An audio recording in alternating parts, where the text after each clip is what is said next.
Muy buenas. Empezamos con las revoluciones rusas que van a realmente a marcar un cambio en la Rusia zarista y le va a llevar a la URSS soviética que todos conocemos. Entonces, la segunda de las revoluciones se hizo en 1917 en febrero y la tercera en octubre. Hoy vamos a ver la de febrero.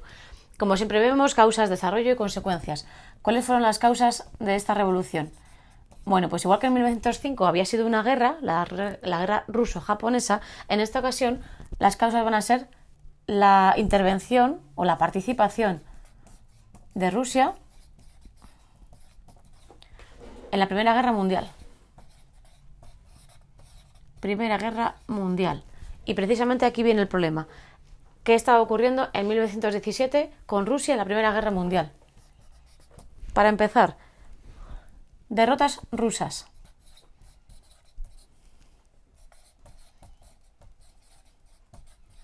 Estaban perdiendo en numerosas batallas. En segundo lugar, las pérdidas humanas que estaban teniendo.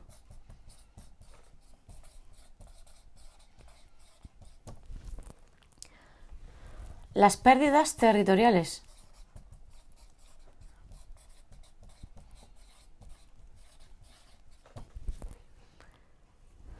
Y por supuesto, lo que ya venían arrastrando con anterioridad, el malestar económico, porque todo estaba derivado hacia la guerra, esa economía de guerra de la que ya hemos hablado, y social, campesinos que no tienen tierras y que encima son llamados a la guerra. Deserciones en el ejército ruso, que ya veían que la cosa no había por dónde cogerle mano.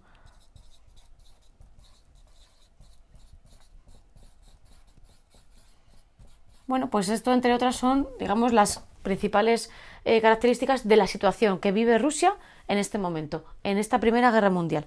Así que, ¿cómo se supone que se van a desarrollar las cosas para esa nueva revolución en febrero del 17?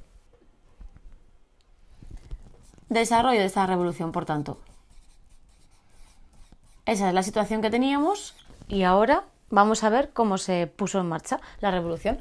La revolución se inició el 23 de febrero de 1917. ¿Qué ocurrió el 23 de febrero? Se inició primero una huelga en una fábrica de armas rusa.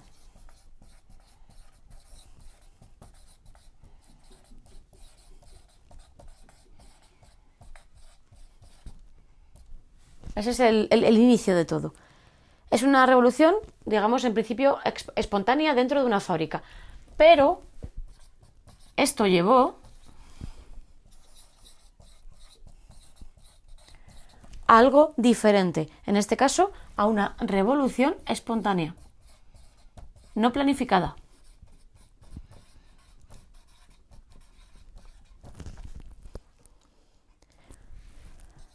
En Petrogrado. No es una ciudad nueva. Petrogrado es una ciudad que ya conocemos, que es la antigua San Petersburgo, que ha sido rebautizada, llamada Petrogrado en esta época. Antigua San Petersburgo. Centro neurálgico de todas las revoluciones, ¿vale? La nueva Petrogrado. Vale. Esto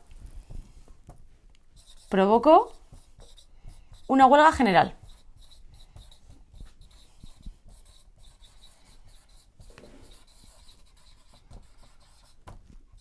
¿Vale? La paralización de la actividad económica. Y esa huelga general llevó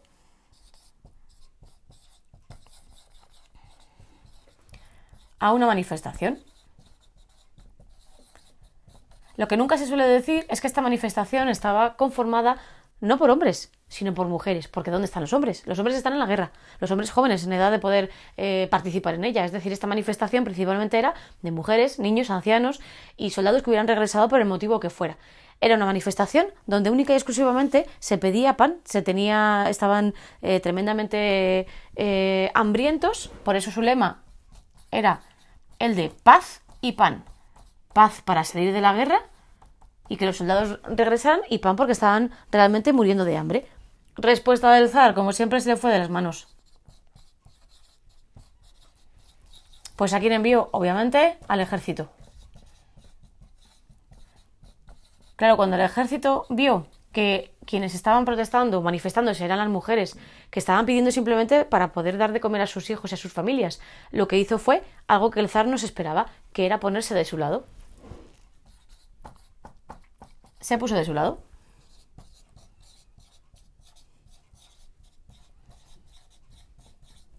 Del de los manifestantes, para aclararlo. Vale, entonces, ¿qué es lo que le toca hacer al zar? Pues tampoco tiene muchas posibilidades porque ya se empieza a ver que cada vez tiene menos apoyos.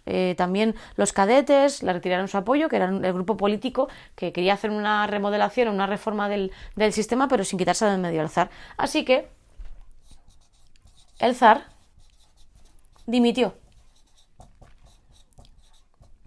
y se formó un gobierno provisional.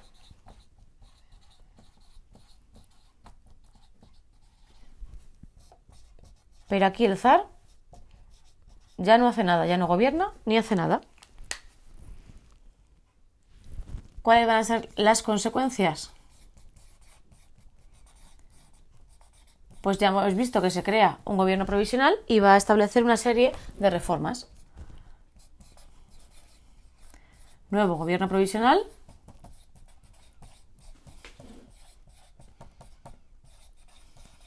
Y esto lleva al inicio de reformas. Podríamos pensar que todo se termina aquí y que todos están felices y contentos, pero a pesar de las reformas, este gobierno provisional tuvo muchísimas personas o muchísima oposición, con lo cual tampoco sirvió de gran cosa. Pero bueno, entre sus medidas estuvo la amnistía política.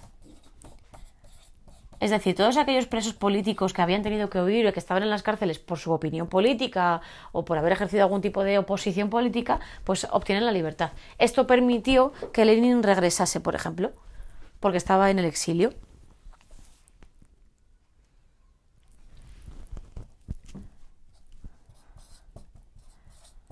Disolvió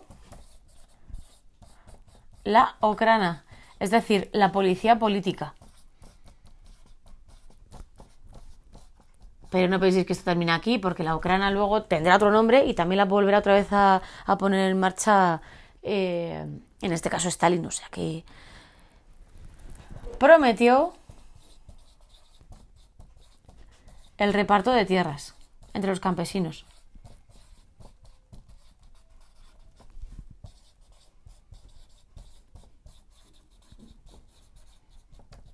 Que era una de las cosas que más pedían. Reconoció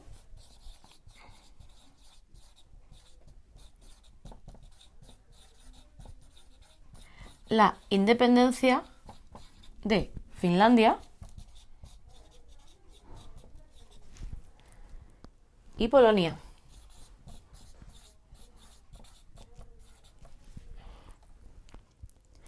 Y lo peor que pudo hacer fue mantuvo la participación de Rusia en la guerra.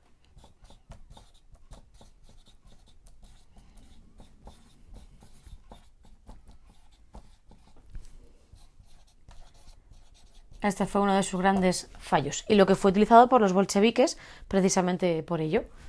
Esto derivó en oposición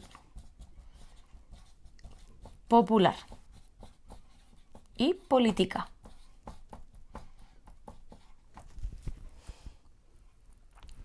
Pero bueno, aquí no termina la cosa. Todo ello fue aprovechado por Lenin para publicar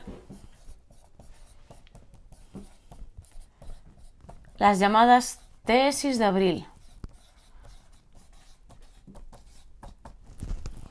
En ese documento daba o proponía precisamente todas las demandas que quería el pueblo. Que los soviets tuvieran el poder, que los campesinos recibieran tierras, etc. Al final, lo que ocurrió fue que en el gobierno provisional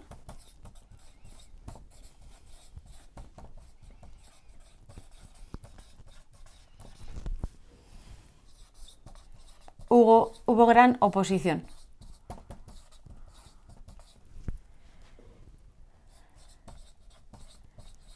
Pero continuó.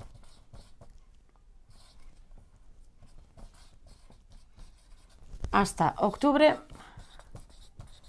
de 1917, momento en el que se iniciará la segunda revolución de este año. Pero eso ya lo veremos en el próximo vídeo.